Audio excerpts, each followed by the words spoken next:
Welcome to our weekly Friday Talk and Tour series when we share the opportunity to visit the studios of our wonderful artists and hear about their works and inspiration. These visits are brought to you by the Duncan McClellan Gallery and the DMG School Project of St. Petersburg, Florida. Thank you for joining us. Well, good afternoon, everybody. Thanks for joining us again for our weekly show. It's really wonderful that you support us this way, and we really appreciate it. We haven't been slack. We're doing a lot of things around the gallery as well as preparing for the future when we do get to service our kids and do all of that. But this is a great way to connect with everyone. And I really want to tell you how appreciative I am for you to be here. So today we have a really great show, a little bit different than our pure glass. And you'll see some incredible work. Mary, take it away and introduce our guests. Thanks, Duncan. As Duncan said, we have two remarkable artists today, Peter Wright and Kim Goldfarb. Peter and Kim have been friends of the gallery as well as personal friends for a number of years, and it's been wonderful to watch both their bodies of work evolve and change as they pursue different concepts. They're one of those unique couples who are actively talented artists individually, and then together their spirits kind of feed each other and their work comes out in this wonderful way. Before we get started, want to encourage everyone to ask questions and make comments through the chat button at the bottom of your screen. At appropriate times, we'll take a break and we'll convey those comments and questions to Peter and Kim. Peter and Kim live and work at the moment currently in New Mexico. It's a place with very diverse cultures, very magical cultures, and you'll see how it influences their work. We're going to start by introducing Peter and Kim. Peter, and we want to ask you both a little bit about how you came to where you are. I know that you met in Chicago. Peter, you were in a different field. Kim, you were a gallery director, I believe. And, but kind of came from very diverse places and met each other and decided to go on this path. So we're going to kind of put you in the spotlight and just ask you to tell that story a little bit for our audience so they kind of get a sense of who you are and where you came from. Okay, so I was working in commercial construction in Chicago for about 20 years, and I was riding the train back and forth to the city every day, and I was looking at the people who had been doing it for 20 years longer than I had at that time, and they were in pretty rough shape, and I realized that I just didn't want to end up being one of them. So I needed to find myself another avenue of work, and I had been interested in the arts my entire life. My mother's a patron of the Art Institute of Chicago and a life member. And so I thought I would find something in the art world that I would enjoy and that would support me. So through a whole series of events too long to explain here, I started a business producing bronzes for other artists who were creating their original works in stone or in wood or clay or whatever medium they worked with. And that took us to New Mexico. I started that business in 1995. And that took us to New Mexico. We moved there in 97. And I actually met Kim in 95 when she was a gallery director in Chicago. She was managing a gallery that had a lot of work that I was really taken with. And then I went in to see the work, and then I was taken with her. So here we are. In another week will be our 23rd wedding anniversary. Happy anniversary. Thank you. Let me just interject that I think the first time I came to New Mexico was actually like 1986 or so. And I just decided I want to move there. And I wasn't sure how to make that happen. And I made another several visits back out here. And it was always in the back of my mind that I wanted to move to New Mexico. And then Peter came in the gallery one day and we started talking. And one thing led to another. And then as we started dating, I realized, oh, he wants to move to New Mexico also. How convenient is this? So that was very fortuitous, and it helps if both people are really psyched up and want to have the same vision of what their lives are going to look like. The first two slides we're going to see are set in Santa Fe. I believe they are the location of the hot glass studio where you work, Peter. So you'll see some of the vibe, the Santa Fe, New Mexico. You're in Albuquerque, but New Mexico vibe there. So let's see.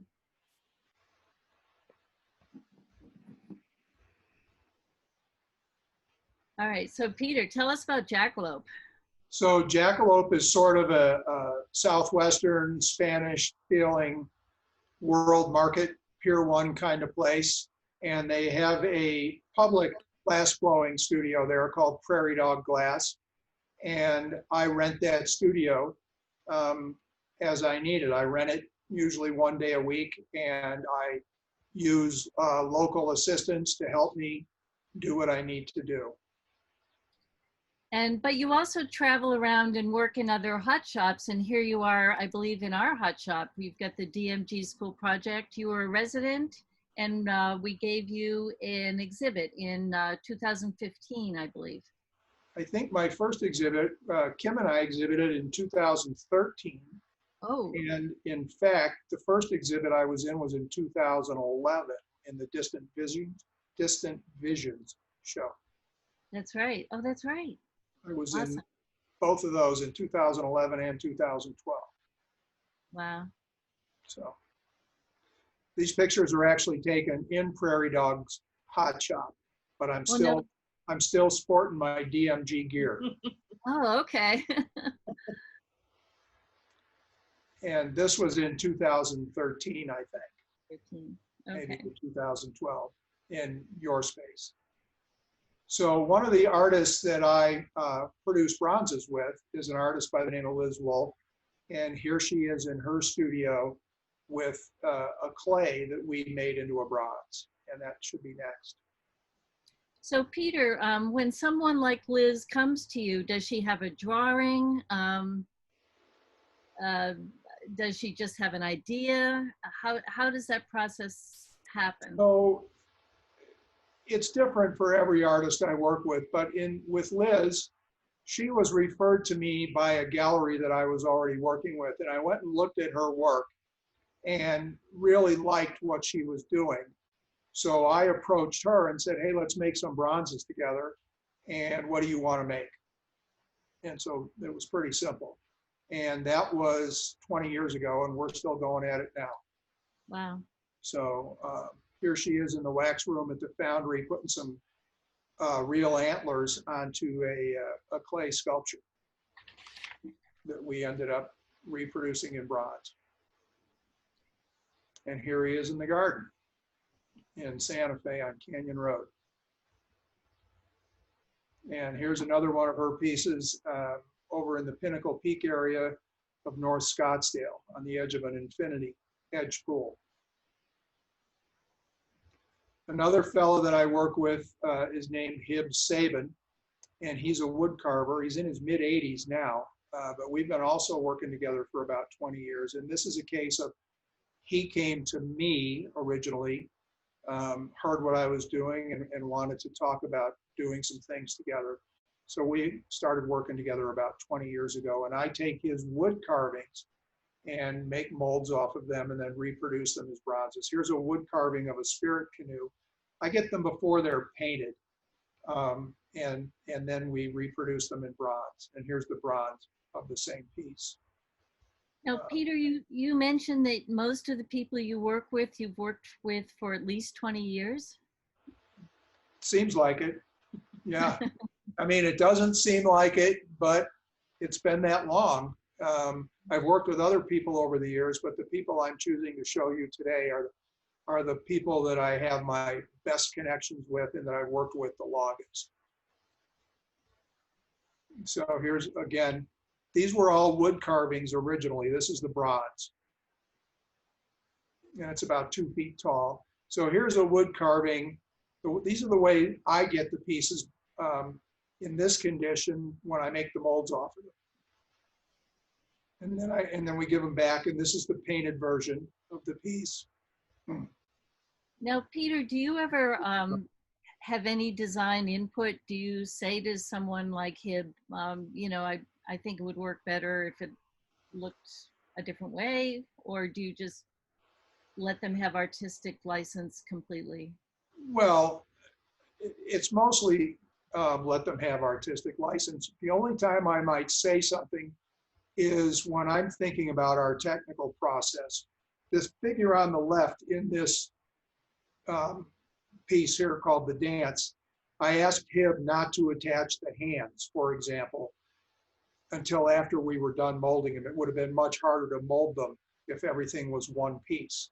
Or some of the legs we might have to cut off and mold them separately. But generally, I don't like telling an artist how to make their art. Sure. You know, I work with them because I like what they do, and I just might give them technical advice thinking about my process down the road. So here's another fella that I work with. Now, this is somebody that I approached, is William Morris, and we started working together with him at the end of the year 2000. The piece on the left is a glass piece. The one on the right is the bronze we made of it. This is the first one we ever made together, and this was from his Man Adorned series. Now, you'll see the glass piece on the left doesn't have an earring, but Bill wanted to add the earring to put a touch of glass on the one on the right. So he sent me a box of earrings to attach to the bronzes.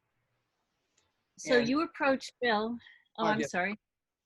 No, I did. And here's the same piece in a different color.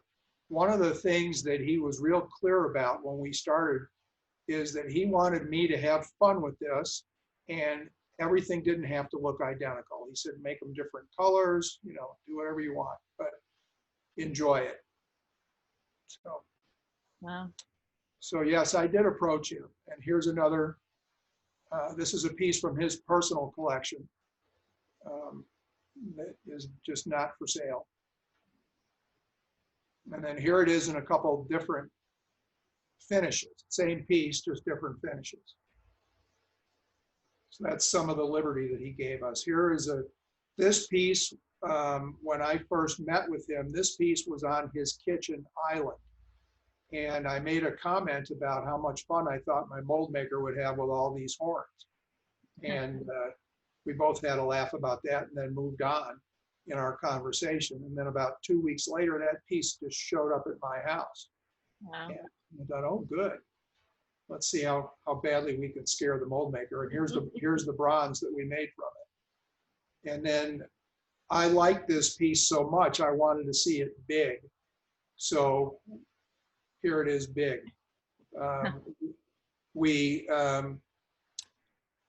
You can see on the left is a bronze copy without a finish on it that we used as our model.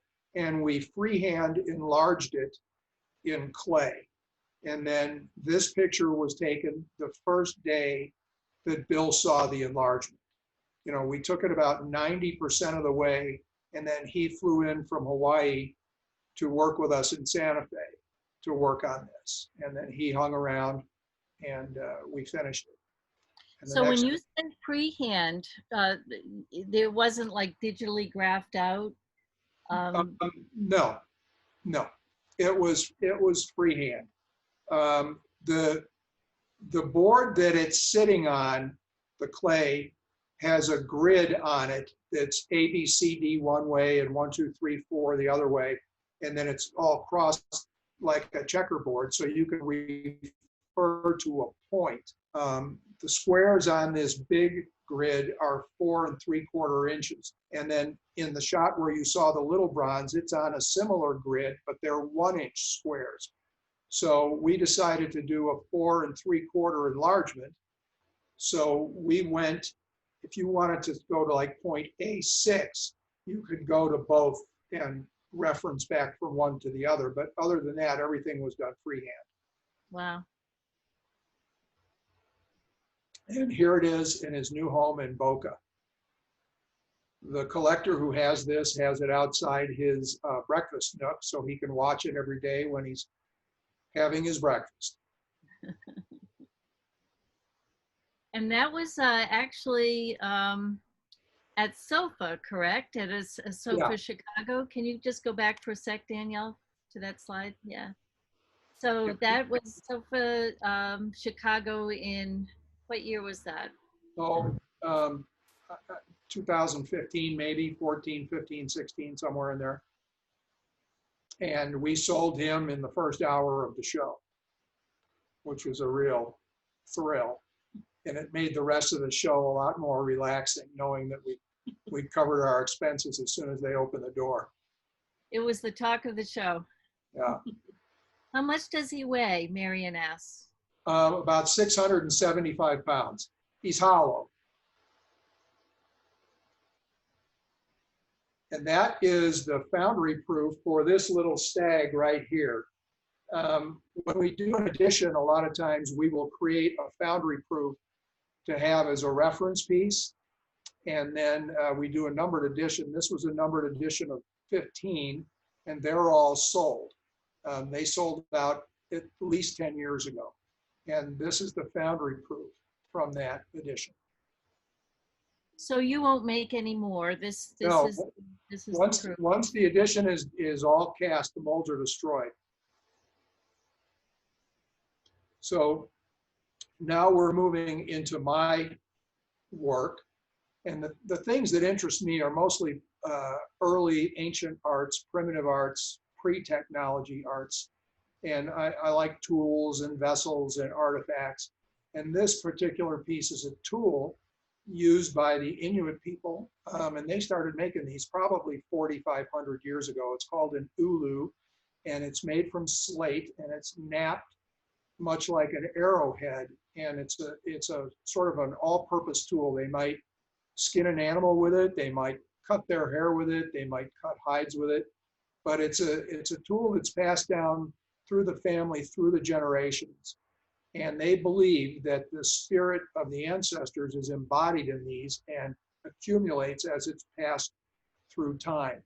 Now, normally these would have a stone blade, and the handle might be made out of whalebone or caribou antler or walrus ivory or something. And if you see these two notches, it would be lashed on in some fashion with some type of gut. This one, there's no handle, but that's it. And then the next piece is something I made inspired by that. I love this series. So I only made a few of those, and these are the only two that I've hung on to. So can you describe the, on the ulu, can you describe the surface a little bit, Peter? So on this one, all the colors on the surface, and then the piece was acid etched to take the shine off. On the previous one, on the bottom half, that black color is on the inside and the outside, and then the outside was carved away to make it look like an arrowhead that had been napped, or a piece of slate that had been napped like an ulu. So it is a much rougher surface, but then it was acid etched again. I generally don't like shiny. I mean, sometimes I do, but a lot of times I don't. And I want these things to have a feel of age a little bit. And I also want the viewer to be more interested in the form first. I don't want them to be on the other side of the room and see something shiny and go, oh, there's some glass over there. I want the form to attract them first, and then they can realize when they get closer what it's made from. Thank you. So this particular piece is part of a series inspired by the ladders that you see in the pueblos and in the cliff dwellings. Because we live in New Mexico, pueblos, cliff dwellings, they're all over the Southwest. And the people who used to live in them 1,000 years ago didn't have stairs. They made ladders to move from level to level, and then they would pull the ladder up behind them for security. But today, it's one of the most iconic images you see in New Mexico, with the ladder leaning up against the side of a building or against the side of a pueblo somewhere. So that's what inspired this series. And this particular one, two of the fellows that work with me are from northern pueblos, and we were at a dance at the Taos Pueblo, and there was a raven sitting on top of one of the ladders during the dance and giving everybody the business. So that's what this piece was all inspired by. And again, here's a couple more totems that are inspired by the native ceremony. Both of these are inspired by the ladders and the singing that goes on during all the dances. They're singing all the time. So that's fresh out of the annealer. And then the next shots are probably after they've been finished. Yeah. So there's one more. Yeah. No, he's gone. Yeah. All right. And I have been collecting masks, probably of different cultures, since I was 16 years old. So the next few pieces are just inspired by masks of different cultures. This is an Inuit inspiration, a Greenland Inuit. And that's this is just sort of my own design of a shaman's mask. You know, they often have a headdress or a frontlet of some sort on. And you had a unique experience with this piece when you were. I did. You know, the crackle process is a really random process. I have no control over it. And I think in the detail shot of this, you'll see that the glass gods decided to perfectly place an eye in here for me. And that I was just going to say that's one of my favorite pieces. I love it. So is there a detail? There he is. So on the viewer's right or his left, of all the ways that crackle pattern could have formed, it formed right in that eye socket. Glass gods were kind that day. So this is an artifact from Western Mexico from a couple thousand years ago. It's called a Mezcala figure, and it was carved from a stone axe head originally. The Mezcala people lived in what's now Oaxaca in Western Mexico. And they were 2,000 years ago. So I made some pieces that were inspired by that. I'm very fascinated by the way a lot of these ancient stone carvings are made, because there was no metal for tools. So just their way of figuring out how to carve stone is very interesting. So, and sometimes they're engraved. And so this one was all black with red underneath, and I carved most of the black away to show the red underneath and left this little bit of black on the surface. And how is the carving done in a piece like this? So I drew on this piece with a Sharpie, just when it was all black and shiny. I drew on it with a silver Sharpie, and then I cut strips of tape and laid them on there to create my design. And once I had a design that I was happy with, I went to the sandblaster, and just anything that didn't have tape on it, I blew the black off with the sandblaster to reveal the red underneath. And then I peeled the tape off, and the black was still there. So same thing here. You know, where you see that pale yellow, that was sandblasted off. Everything else was covered up with tape.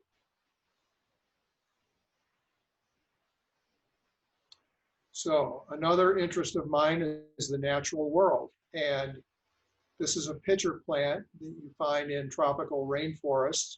They hang on a long stem that comes out of that leaf behind it. The center rib of the leaf just kind of keeps going out into space, and it forms this pod on the end that's actually a carnivorous plant. And it has a little rain cap on it. So when it rains, the lid shuts so it doesn't fill up with water.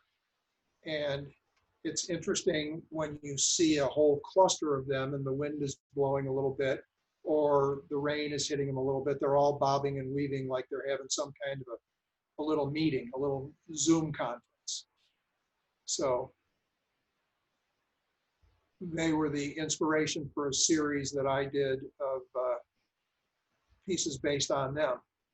So this is quite this first piece is quite large. The piece that you're just taking out. How much does something like that weigh? Oh, it probably weighed 15 pounds, and out on the end of a pipe, and it's 28 inches long. So out on the end of a pipe, it feels a lot heavier. We use a pretty good sized blowpipe for those. And it probably feels like 40 or 50 pounds when it's on the end of the pipe. Sure.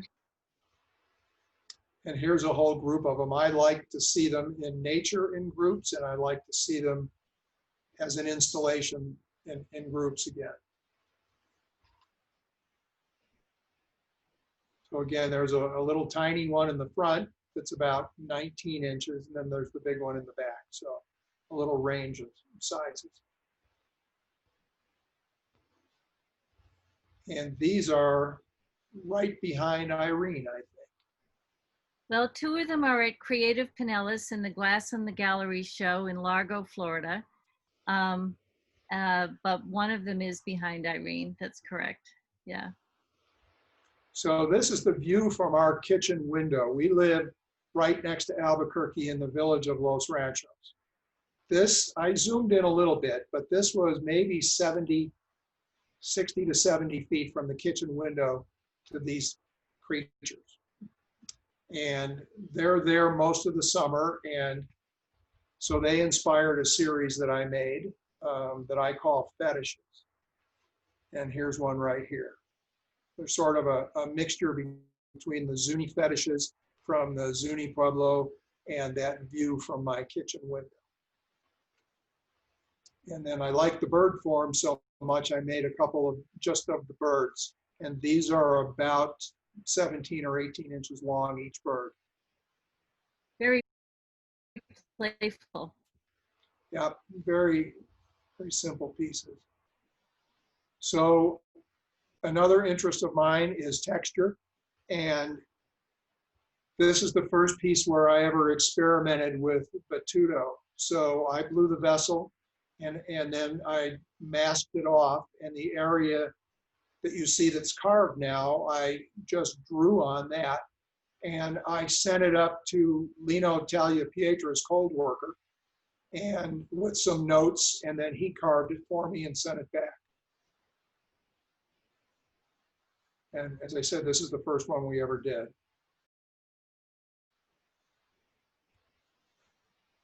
So again, these pieces, I mask them off with tape, and then I draw the design on them, and then I take the tape away, and then I send them up to be carved.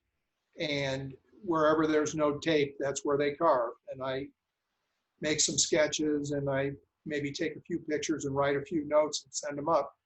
And then they'll do the rough cutting first, and then text me some pictures, and I'll say, yay or nay, make this bigger or smaller, and then finish. So I feel very fortunate to be able to work with Lino's principal cold worker on these pieces. You know, that's the one thing about glass. It's such a team sport that I really like the involvement of other people when we're doing this. You know, Kim is in the studio by herself. It's a very solitary thing, whereas glass, you know, you're in a hot shop, there's 3 or 4 people in there all the time, unless you're making, you know, cups or something. So this is another piece that's been carved. This is actually on loan right now. It's in the Art in the Embassies program. And the entire piece has been carved. The bottom half is carved as well. I don't know if we have a detail of that or not. And this is his companion. Nope. I think there's a detail of this one, of the bottom half. Yeah, you can see the entire piece has been carved from top to bottom. as have these. These pieces are wall mounted, and they're carved over their entire surface. And how are these mounted, Peter? So there is a company in California called Hang Your Glass that makes aluminum hardware and stainless steel hardware that's actually glued on the back of the glass. There's a piece glued to the glass and there's a piece screwed to the wall, a receiver. And then the piece on the glass has a tab on it, and the receiver on the wall, it just slots right into it and you just click it in. Wow. There's one little post back there, but they can hold a spectacular amount of weight. Wow. Good to know. And here's a detail shot so you can see the texture. And here's an installation in a client's home. The one in the center is 30 inches and the ones on the sides are each about 24 inches. And here's another group I made. These are called bosque seeds. The forest along the Rio Grande is known as the bosque. And in the spring, there's Chinese elms and cottonwoods that throw out literally tens of millions of seeds. And our property gets covered with these seeds. It looks like it's snowed out. There's so many of them. And they all open. And if you don't scoop them up, you'll have little trees growing everywhere. So that's sort of the inspiration for this series. And this is just different arrangements of the same thing. So Peter, we have a question about your cold worker. I know that you said you sent it to Lino's cold worker, and Anthony's asking, would that be Karsten? Yes, it would. Yes. Karsten Oaks, yeah. So you're working with the best, as well as being the best. Well, if you have a choice, always work with the best.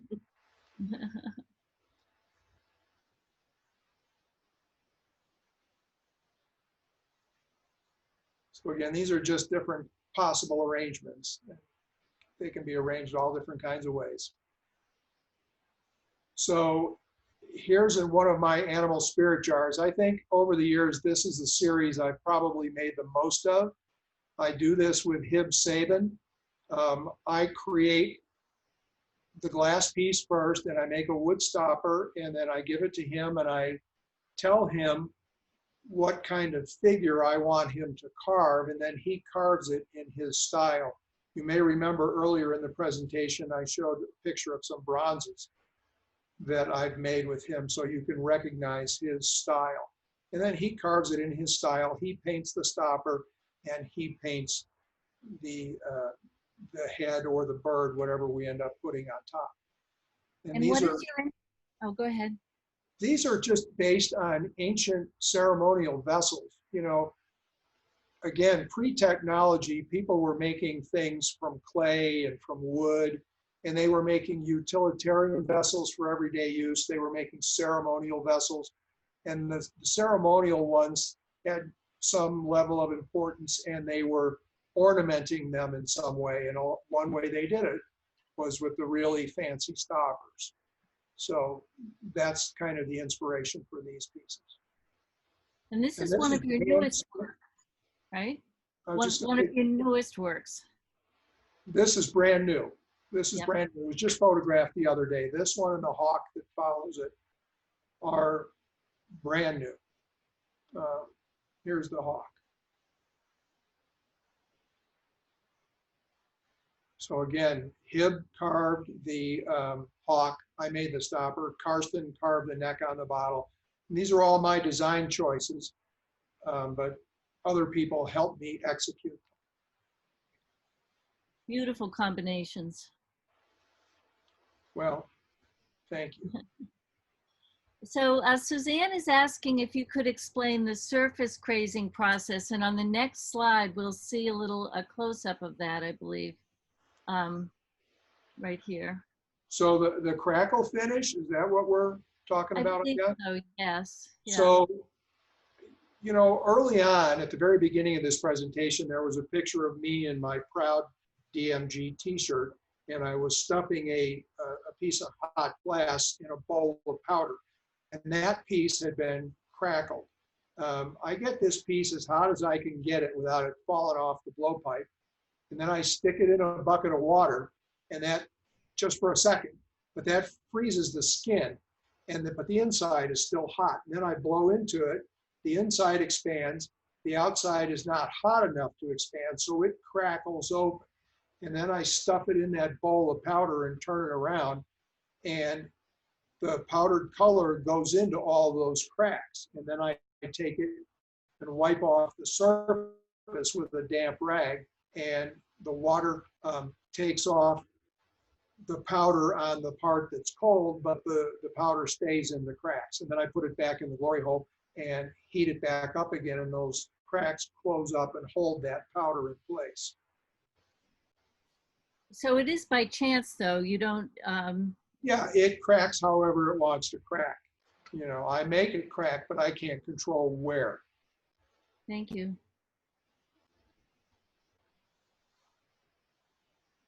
So this is another one of the animal spirit jars, my personal favorite. It's kind of hard to let him go. They all have to find a home somewhere. This is another beauty. So Marion asked why your eagle was wrapped up. Is there a reason for that? There is, and it's a cultural answer. I believe personally that we all have an eternal soul, and the soul is in my body for a while, and then my body's going to be gone, and that soul may come back again in another body or not.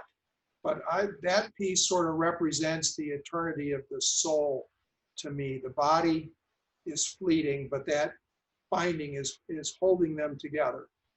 And then at some point, the body will move on and the soul will move on. But that's more about the eternity of the soul. Perfect.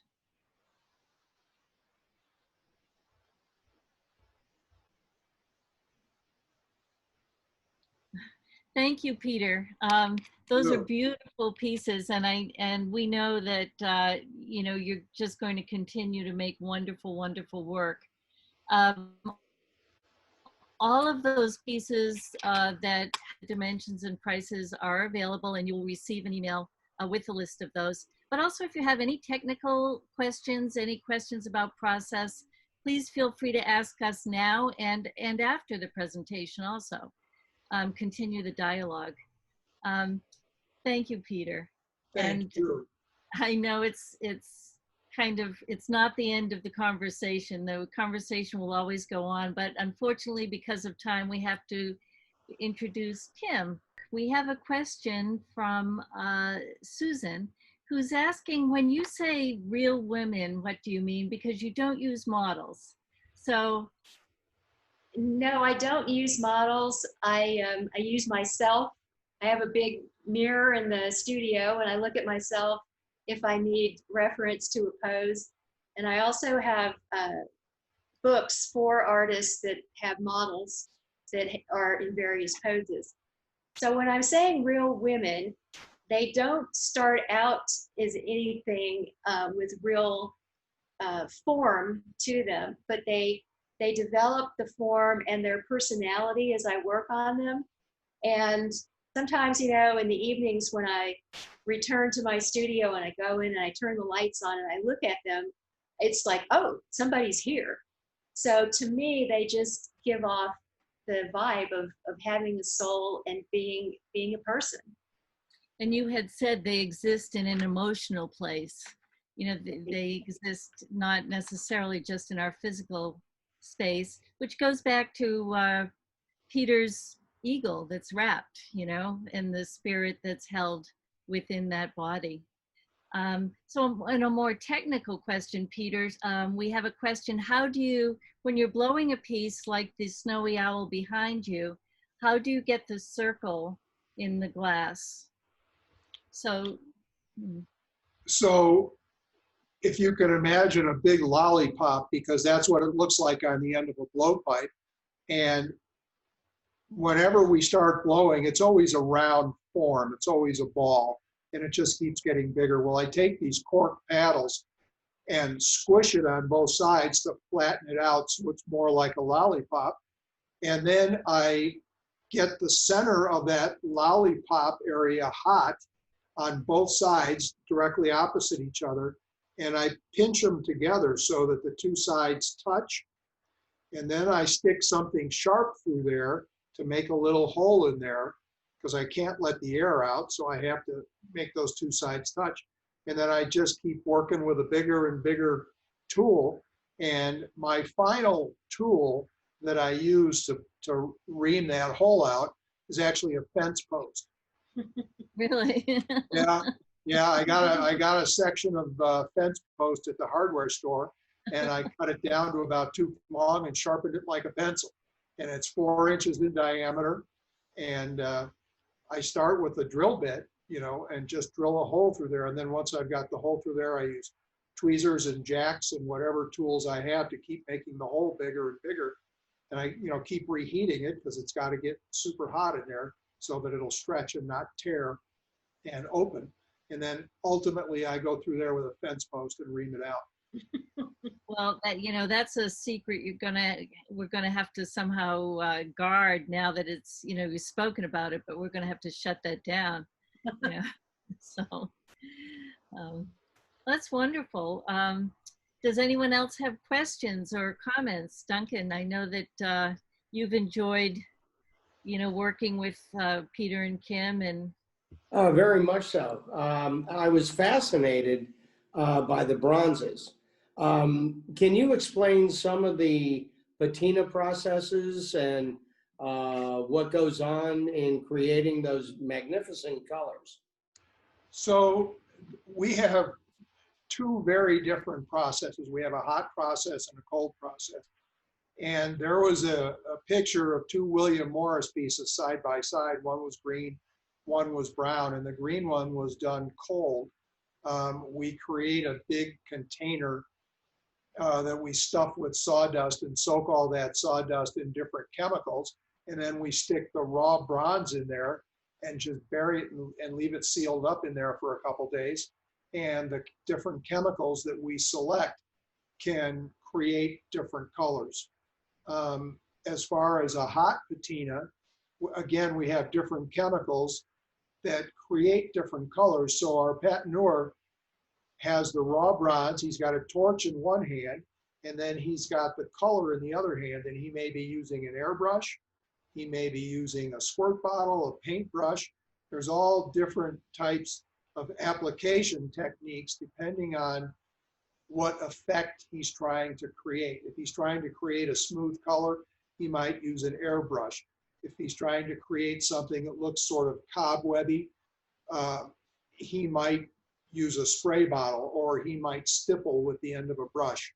So it really depends on just what he's trying to do. But one is heat and chemicals, and the other one is just buried in wet sawdust and chemicals. Well, is the cold process easier to control, or is it all like raku and you never know what you're going to get? Yeah, that's fair. I mean, we have some idea depending on which chemicals we use. If we use some of the cupric or the copper-based chemicals, we know we're going to go in more greens. If we use more ammonia-based things, we're going more blue. If we use something that's more iron-based, it may be more in a red direction. But beyond that, influencing a direction, we don't know exactly how it's going to turn out. So that's half the fun. Just like you say with raku, opening that kiln and pulling it out. One of the artists that I work with, Liz Wolf, does a lot of pit-fired clay work. And after her clay has been fired in a kiln, she'll take it out. She has a big 55-gallon drum that she fills up with pine needles. And she lights them on fire, and she throws the piece in there and turns it around a couple times. And it gets smoke marks, burn marks all over it. And again, you don't know where they're going to go. It's just like crackling glass. You know it's going to happen, but you just don't really know exactly how it's going to look until it happens. And then you pull it out, and you love it or you hate it. Have you ever hated any? I have, and I have a hammer here. So there, there are pieces that go into the annealer that I feel good about. And then I pull them out, and then maybe they're crooked or the color combination didn't work. The piece is always in motion on the pipe. So we do the best we can to get it oriented in a certain direction. And then it comes out, and sometimes I say, man, this is great. Or what was I thinking? And what was I thinking is usually a visit to the hammer. We've all been there. Hey, Peter, it's David and Dale Goldheim. I saw your name down there. How are you? We're good. How about you? Well, obviously, we know how you are. We love your new work. We think Thank it's you. extremely impressive and wish you continued success. Well, thank you very much. It's good to see you both. And it's nice to see you. Thank you. Well, actually nice to hear you because I can't see you. We have a few more comments.